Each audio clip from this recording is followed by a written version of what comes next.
Ezra chapter 1. In the first year of Cyrus king of Persia, to fulfill the word of the Lord spoken through Jeremiah, the Lord stirred the spirit of Cyrus king of Persia to send a proclamation throughout his kingdom and to put it in writing as follows. This is what Cyrus king of Persia says. The Lord, the God of heaven, who has given me all the kingdoms of the earth, has appointed me to build a house for him at Jerusalem in Judah.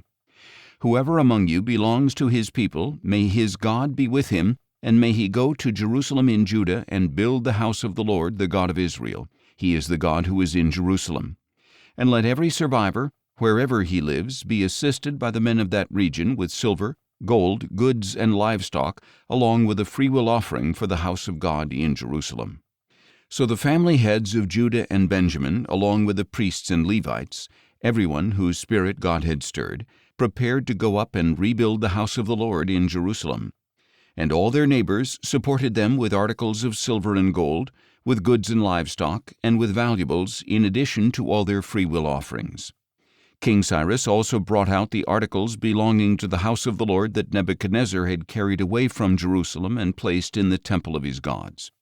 Cyrus king of Persia had them brought out by the hand of Mithredath the treasurer, who counted them out to Sheshbazzar the prince of Judah. This was the inventory: 30 gold dishes, 1,000 silver dishes, 29 silver utensils, 30 gold bowls, 410 matching silver bowls, and 1,000 other articles. In all there were 5,400 gold and silver articles. Sheshbazzar brought all these along when the exiles went up from Babylon to Jerusalem. Ezra chapter 2. Now these are the people of the province who came up from the captivity of the exiles carried away to Babylon by Nebuchadnezzar its king. They returned to Jerusalem and Judah, each to his own town, accompanied by Zerubbabel, Jeshua, Nehemiah, Seraiah, Reelaiah, Mordecai, Bilshan, Mispar, Bigvai, Rehum, and Baanah. This is the count of the men of Israel. The descendants of Parosh, 2,172. The descendants of Shephatiah, 372. The descendants of Era, 775. The descendants of Pahath-Moab, through the line of Jeshua and Joab, 2,812. The descendants of Elam, 1,254. The descendants of Zattu, 945. The descendants of Zakkai, 760. The descendants of Bani, 642. The descendants of Bebai, 623. The descendants of Azgad, 1,222. The descendants of Adonikam, 666. The descendants of Bigvai, 2,056. The descendants of Adin, 454. The descendants of Ater, through Hezekiah, 98. The descendants of Bezai, 323. The descendants of Jorah, 112. The descendants of Hashem, 223. The descendants of Gibbar, 95. The men of Bethlehem, 123. The men of Netophah, 56. The men of Anathoth, 128. The descendants of Asmaveth, 42. The men of Kiriath-Jearim, Kephirah, and Beeroth, 743. The men of Ramah and Geba, 621. The men of Michmash, 122. The men of Bethel and Ai, 223. The descendants of Nebo, 52. The descendants of Magbish, 156. The descendants of the other Elam, 1,254. The descendants of Harim, 320. The men of Lod, Hadid, and Ono, 725. The men of Jericho, 345. And the descendants of Sineah, 3,630. The priests, the descendants of Judea, through the house of Jeshua, 973. The descendants of Immer, 1,052. The descendants of Pashur, 1,247. And the descendants of Harim, 1,017.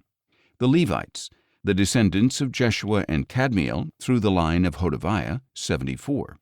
The singers, the descendants of Asaph, 128. The gatekeepers, the descendants of Shallum, the descendants of Ater, the descendants of Talmon, the descendants of Akab, the descendants of Hatita, and the descendants of Shobai, 139 in all. The temple servants, the descendants of Ziha, the descendants of Hasupha, the descendants of Tabaoth, the descendants of Kiros, the descendants of Siaha, the descendants of Padon, the descendants of Labana, the descendants of Hagabah, the descendants of Akab, the descendants of Hagab, the descendants of Shalmai, the descendants of Hanan, the descendants of Giddel, the descendants of Gahar, the descendants of Reaiah, the descendants of Rezin, the descendants of Nekoda, the descendants of Gazam, the descendants of Uzzah, the descendants of Paseah, the descendants of Besai, the descendants of Asna, the descendants of Meunim, the descendants of Nephusim, the descendants of Bakbuk, the descendants of Hakupha, the descendants of Harhur, the descendants of Bazluth, the descendants of Mahida, the descendants of Harsha, the descendants of Barkos, the descendants of Sisera, the descendants of Tema, the descendants of Neziah, and the descendants of Hatipha.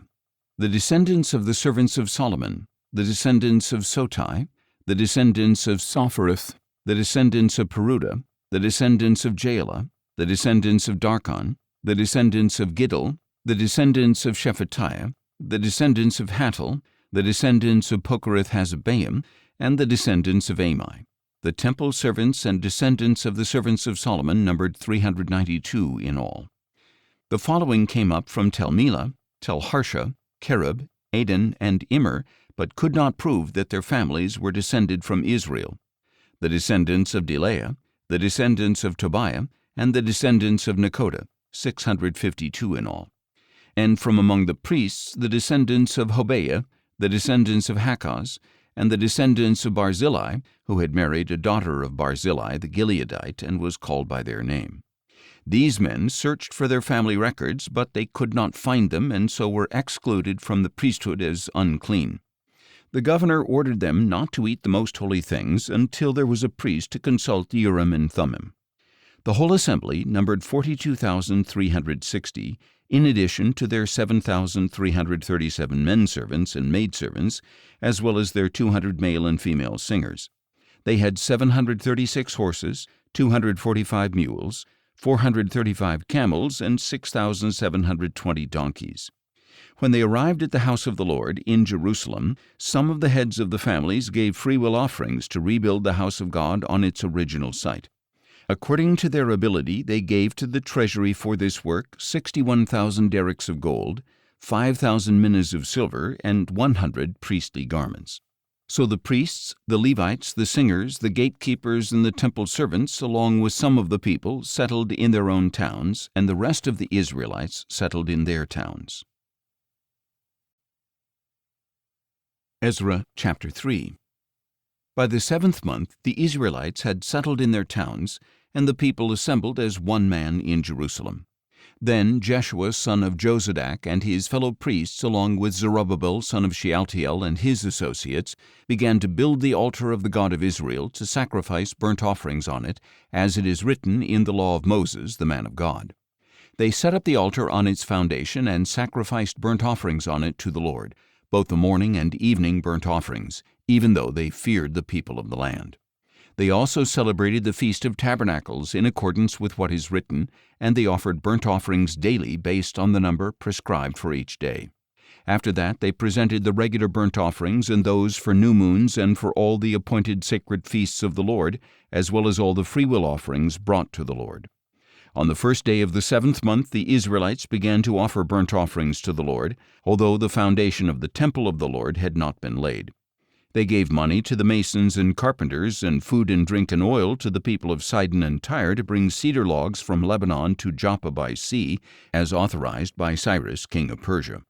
In the 2nd month of the 2nd year after they had arrived at the house of God in Jerusalem, Zerubbabel son of Shealtiel, Jeshua son of Jozadak, and the rest of their associates, including the priests, the Levites, and all who had returned to Jerusalem from the captivity, began the work. They appointed Levites 20 years of age or older to supervise the construction of the house of the Lord. So Jeshua and his sons and brothers, Kadmiel and his sons, descendants of Yehuda, and the sons of Henadad and their sons and brothers, all Levites, joined together to supervise those working on the house of God. When the builders had laid the foundation of the temple of the Lord, the priests in their apparel with trumpets, and the Levites, the sons of Asaph, with cymbals, took their positions to praise the Lord, as David, king of Israel, had prescribed. And they sang responsively with praise and thanksgiving to the Lord. For he is good, for his loving devotion to Israel endures forever. Then all the people gave a great shout of praise to the Lord, because the foundation of the house of the Lord had been laid. But many of the older priests, Levites, and family heads who had seen the first temple wept loudly when they saw the foundation of this temple. Still, many others shouted joyfully. The people could not distinguish the shouts of joy from the sound of weeping, because the people were making so much noise, and the sound was heard from afar. Ezra chapter 4. When the enemies of Judah and Benjamin heard that the exiles were building a temple for the Lord, the God of Israel, they approached Zerubbabel and the heads of the families, saying, "Let us build with you, because, like you, we seek your God and have been sacrificing to him since the time of King Esarhaddon of Assyria, who brought us here." But Zerubbabel, Jeshua, and the other heads of the families of Israel replied, "You have no part with us in building a house for our God, since we alone must build it for the Lord, the God of Israel, as Cyrus, king of Persia, has commanded us." Then the people of the land set out to discourage the people of Judah and make them afraid to build. They hired counselors against them to frustrate their plans throughout the reign of Cyrus, king of Persia, and down to the reign of Darius, king of Persia. At the beginning of the reign of Xerxes, an accusation was lodged against the people of Judah and Jerusalem. And in the days of Artaxerxes, king of Persia, Bishlam, Mithredath, Tabiel, and the rest of his associates wrote a letter to Artaxerxes. It was written in Aramaic and then translated. Rehum the commander and Shimshai the scribe wrote the letter against Jerusalem to King Artaxerxes as follows. From Rehum the commander, Shimshai the scribe, and the rest of their associates, the judges and officials over Tripolis, Persia, Erech, and Babylon, the Elamites of Susa, and the rest of the peoples whom the great and honorable Ashurbanipal deported and settled in the cities of Samaria and elsewhere west of the Euphrates. This is the text of the letter they sent to him. To King Artaxerxes, from your servants, the men west of the Euphrates. Let it be known to the king that the Jews who came from you to us have returned to Jerusalem, and they are rebuilding that rebellious and wicked city, restoring its walls and repairing its foundations. Let it now be known to the king that if that city is rebuilt and its walls are restored, they will not pay tribute, duty, or toll, and the royal treasury will suffer. Now because we are in the service of the palace, and it is not fitting for us to allow the king to be dishonored, we have sent to inform the king that a search should be made of the record books of your fathers. In these books you will discover and verify that the city is a rebellious city, harmful to kings and provinces, inciting sedition from ancient times. That is why this city was destroyed. We advise the king that if this city is rebuilt and its walls are restored, you will have no dominion west of the Euphrates. Then the king sent this reply. To Rehum the commander, Shimshai the scribe, and the rest of your associates living in Samaria and elsewhere in the region west of the Euphrates. Greetings. The letter you sent us has been translated and read in my presence. I issued a decree and a search was conducted. It was discovered that this city has revolted against kings from ancient times, engaging in rebellion and sedition. And mighty kings have ruled over Jerusalem and exercised authority over the whole region west of the Euphrates, and tribute, duty, and toll were paid to them. Now, therefore, issue an order for these men to stop so that this city will not be rebuilt until I so order. See that you do not neglect this matter. Why allow this threat to increase and the royal interests to suffer? When the text of the letter from King Artaxerxes was read to Rehum, Shimshai the scribe, and their associates, they went immediately to the Jews in Jerusalem and forcibly stopped them. Thus the construction of the house of God in Jerusalem ceased, and it remained at a standstill until the second year of the reign of Darius, king of Persia. Ezra chapter 5. Later, the prophets Haggai and Zechariah, son of Iddo, prophesied to the Jews in Judah and Jerusalem in the name of the God of Israel who was over them.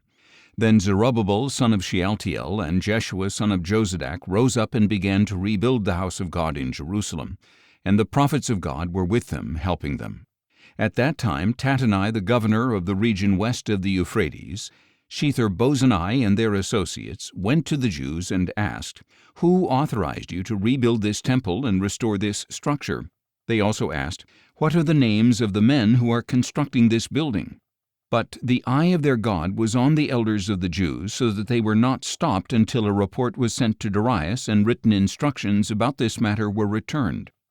This is the text of the letter that Tattenai, the governor of the region west of the Euphrates, Shethar-bozenai and their associates, the officials in the region, sent to King Darius. The report they sent him read as follows: To King Darius, all peace. Let it be known to the king that we went into the province of Judah to the house of the great God. The people are rebuilding it with large stones and placing timbers in the walls. This work is being carried out diligently and is prospering in their hands. So we questioned the elders and asked, "Who authorized you to rebuild this temple and restore this structure?" We also asked for their names so that we could write down the names of their leaders for your information. And this is the answer they returned: We are servants of the God of heaven and earth, and we are rebuilding the temple that was built many years ago, which a great king of Israel built and completed.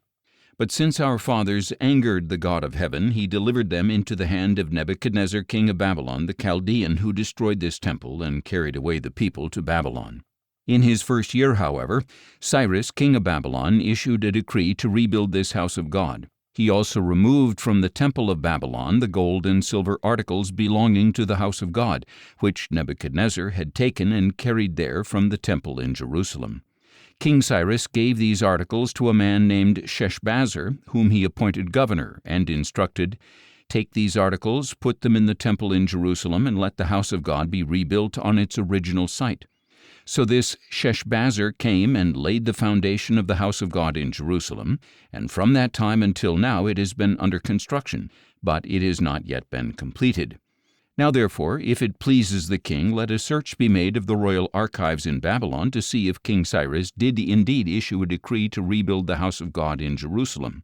Then let the king send us his decision in this matter. Ezra chapter 6. Thus King Darius ordered a search of the archives stored in the treasury of Babylon. And a scroll was found in the fortress of Ecbatana in the province of Media, with the following written on it: Memorandum. In the first year of King Cyrus he issued a decree concerning the house of God in Jerusalem. Let the house be rebuilt as a place for offering sacrifices, and let its foundations be firmly laid. It is to be 60 cubits high and 60 cubits wide, with 3 layers of cut stones and 1 of timbers. The costs are to be paid from the royal treasury. Furthermore, the gold and silver articles of the house of God which Nebuchadnezzar took from the temple in Jerusalem and carried to Babylon must also be returned to the temple in Jerusalem and deposited in the house of God. Therefore Darius decreed, to Tattenai, governor of the region west of the Euphrates, Shethar-bozenai and your associates and officials in the region, you must stay away from that place. Leave this work on the house of God alone. Let the governor and elders of the Jews rebuild this house of God on its original site. I hereby decree what you must do for these elders of the Jews who are rebuilding this house of God. The cost is to be paid in full to these men from the royal treasury out of the taxes of the provinces west of the Euphrates, so that the work will not be hindered. Whatever is needed, young bulls, rams, and lambs for burnt offerings to the God of heaven, as well as wheat, salt, wine, and oil, as requested by the priests in Jerusalem, must be given to them daily without fail. Then they will be able to offer sacrifices of a sweet aroma to the God of heaven and to pray for the lives of the king and his sons. I also decree that if any man interferes with this directive, a beam is to be torn from his house and raised up, and he is to be impaled on it, and his own house shall be made a pile of rubble for this offense. May God, who has caused his name to dwell there, overthrow any king or people who lifts a hand to alter this decree or to destroy this house of God in Jerusalem.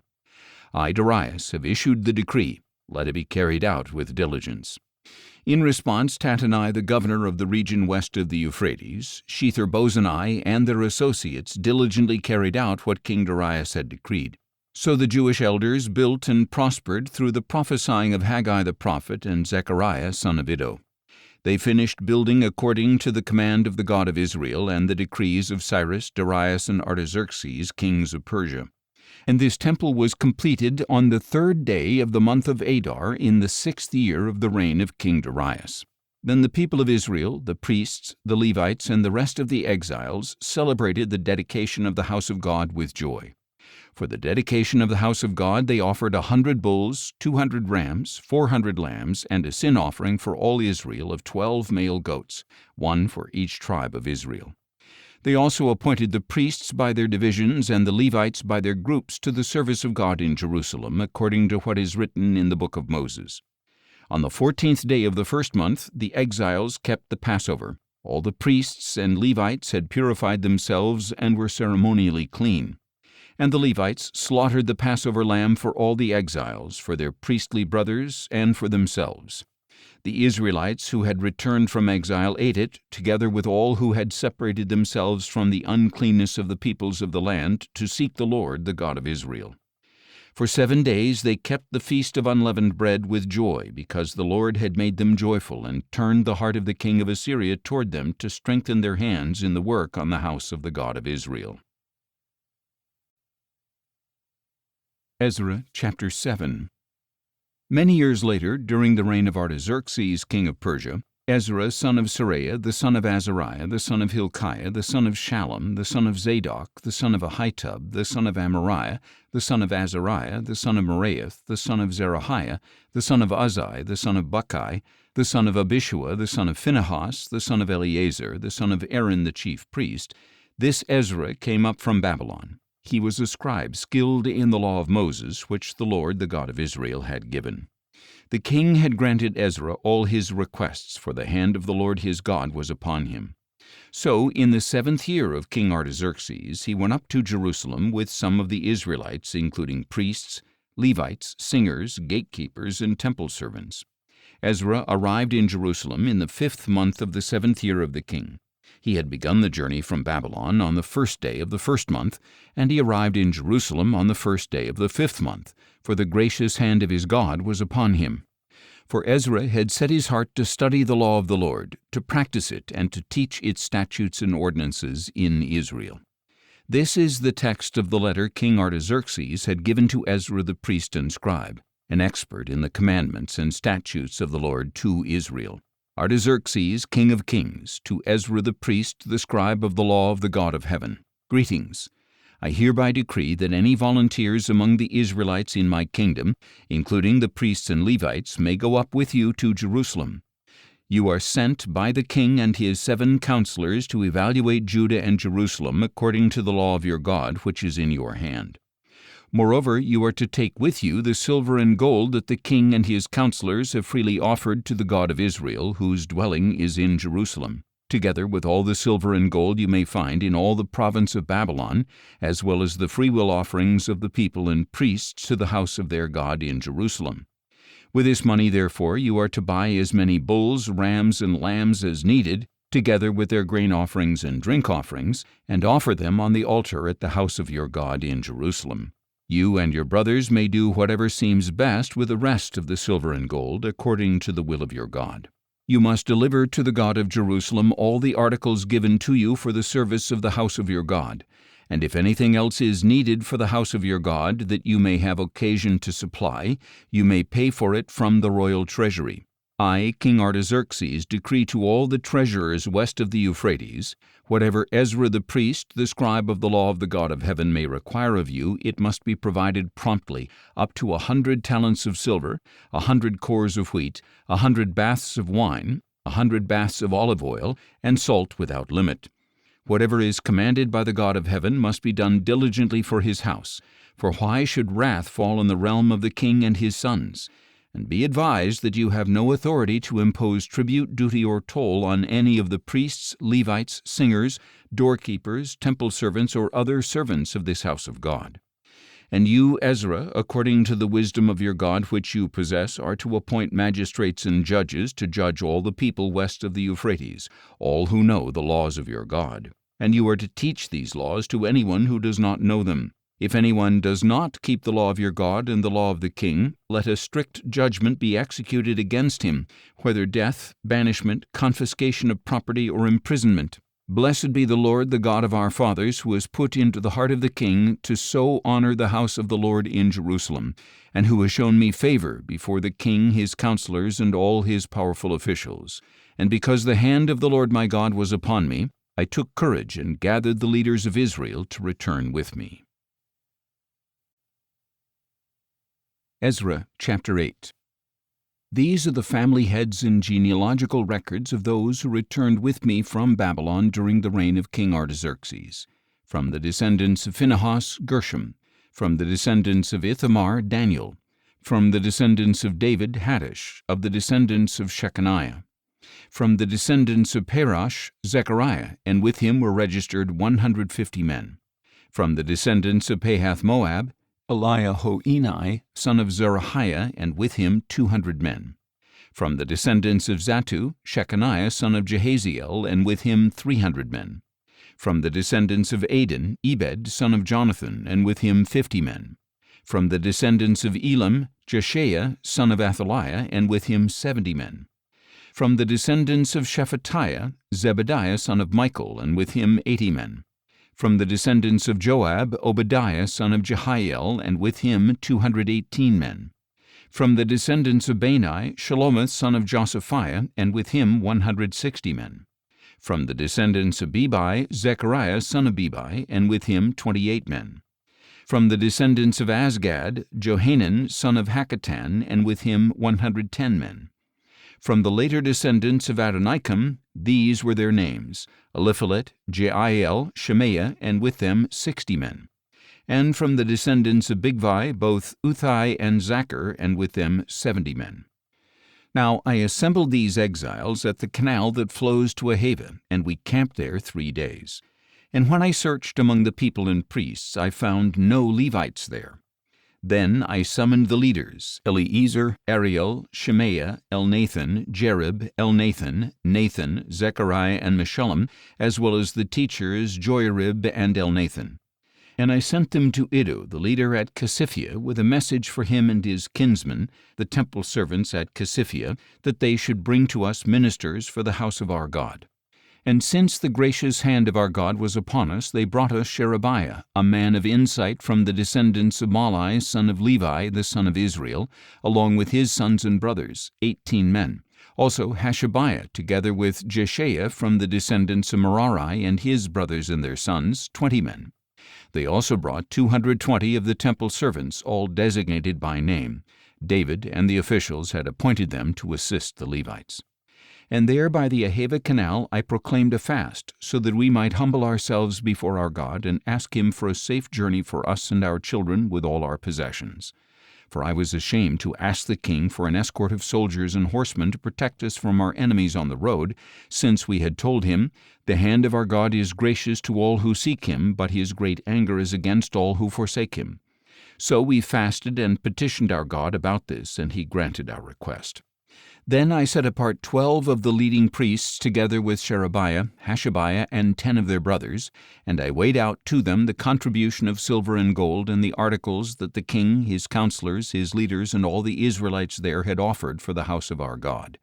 I weighed out into their hands 650 talents of silver, articles of silver weighing 100 talents, 100 talents of gold, 20 gold bowls valued at 1,000 darics, and 2 articles of fine polished bronze as precious as gold.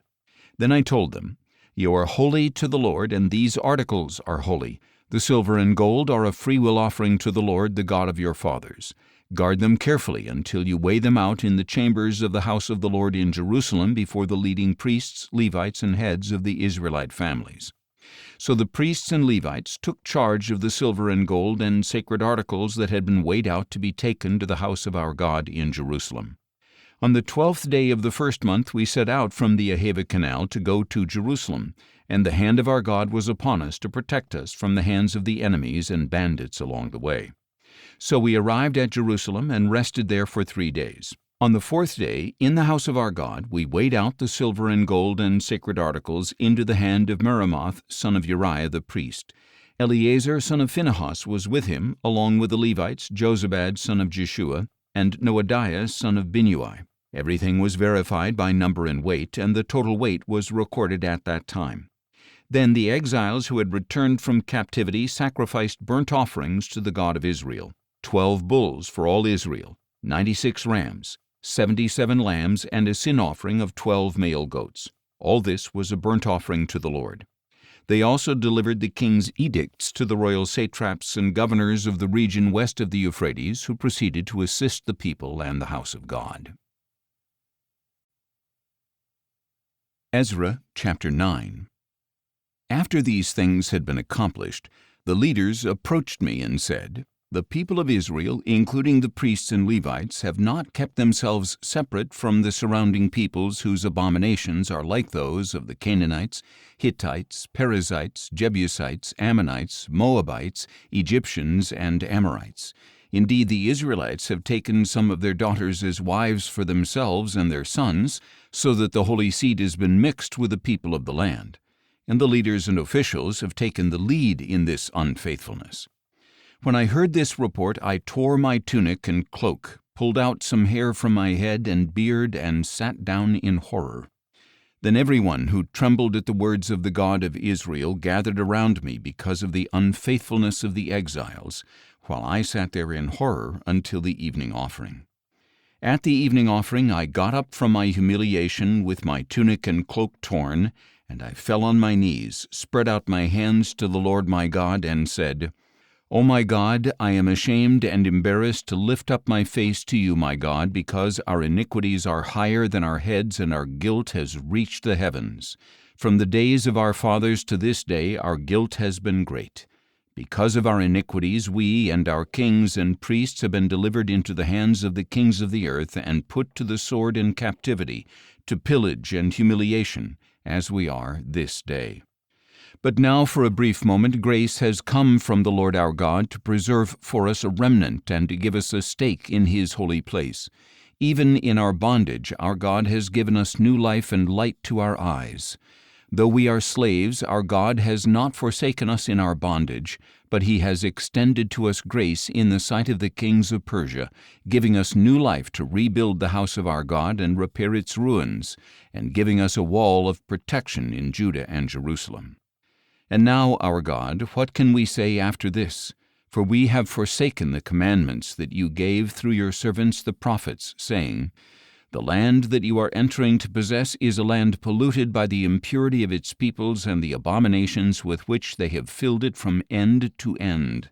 Now therefore, do not give your daughters in marriage to their sons, or take their daughters for your sons. Never seek their peace or prosperity, so that you may be strong and may eat the good things of the land, leaving it as an inheritance to your sons forever. After all that has come upon us because of our evil deeds and our great guilt, though you, our God, have punished us less than our iniquities deserve, and have given us such a remnant as this, shall we again break your commandments and intermarry with the peoples who commit these abominations? Would you not become so angry with us as to wipe us out, leaving no remnant or survivor? O Lord, God of Israel, you are righteous, for we remain this day as a remnant. Here we are before you in our guilt, though because of it no one can stand before you." Ezra chapter 10. While Ezra prayed and made this confession, weeping and falling face down before the house of God, a very large assembly of Israelites, men, women, and children, gathered around him, and the people wept bitterly as well. Then Shechaniah, son of Jehiel, an Elamite, said to Ezra, "We have been unfaithful to our God by marrying foreign women from the people of the land. Yet in spite of this there is hope for Israel.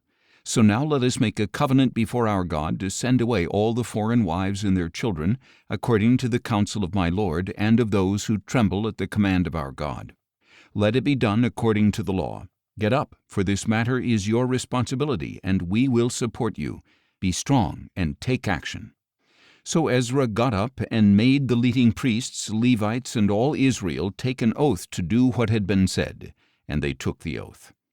Then Ezra withdrew from before the house of God and walked to the chamber of Jehohanan son of Eliashib.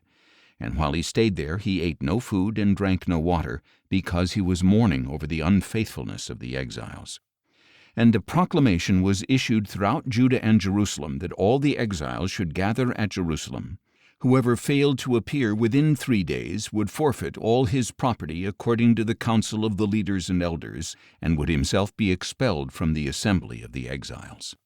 So within the 3 days all the men of Judah and Benjamin assembled in Jerusalem, and on the 20th day of the 9th month all the people sat in the square at the house of God, trembling regarding this matter and because of the heavy rain. Then Ezra the priest stood up and said to them, "You have been unfaithful by marrying foreign women, adding to the guilt of Israel. Now therefore make a confession to the Lord, the God of your fathers, and do his will.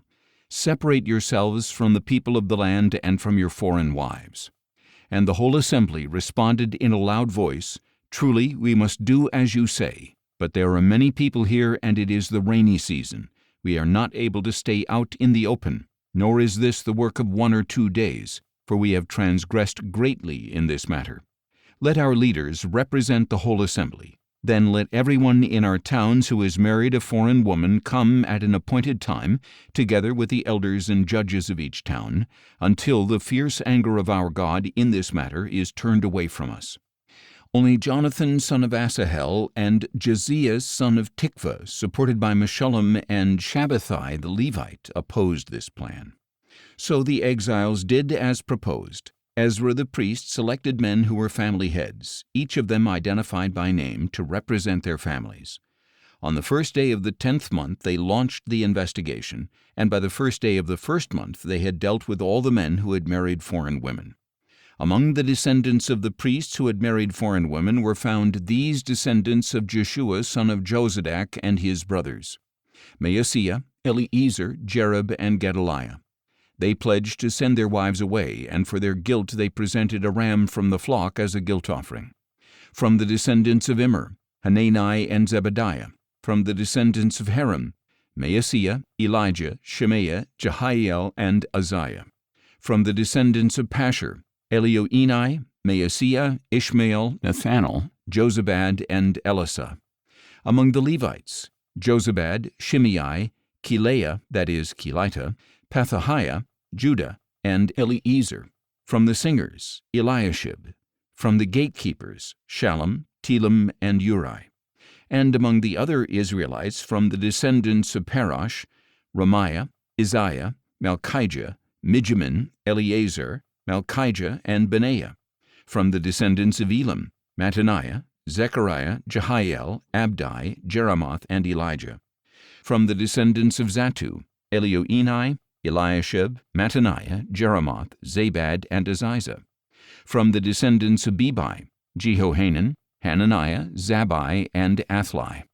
From the descendants of Bani, Meshullam, Malach, Adaiah, Jashub, Sheel, and Jeremoth. From the descendants of Pahath-Moab, Adnah, Kelal, Benaiah, Maaseiah, Mattaniah, Bezalel, Binnui, and Manasseh. From the descendants of Harim, Eliezer, Ishijah, Malchijah, Shemaiah, Shimeon, Benjamin, Malach, and Shemariah. From the descendants of Hashem, Mattani, Mattitah, Zabad, Eliphalet, Jeremiah, Manasseh, and Shimei. From the descendants of Bani, Maadai, Amram, Uel, Benaiah, Bedaiah, Kiluhi, Benaiah, Meremoth, Eliashib, Mattaniah, Mattani, and Jaasu. From the descendants of Binnui, Shimei, Shelemiah, Nathan, Adaiah, Machnadabai, Sheshai, Sherai, Azarel, Shelemiah, Shemariah, Shallum, Amariah, and Joseph. And from the descendants of Nebo, Jeiel, Mattathiah, Zabad, Zabina, Jaddai, Joel, and Benaiah. All these men had married foreign women, and some of them had children by these wives.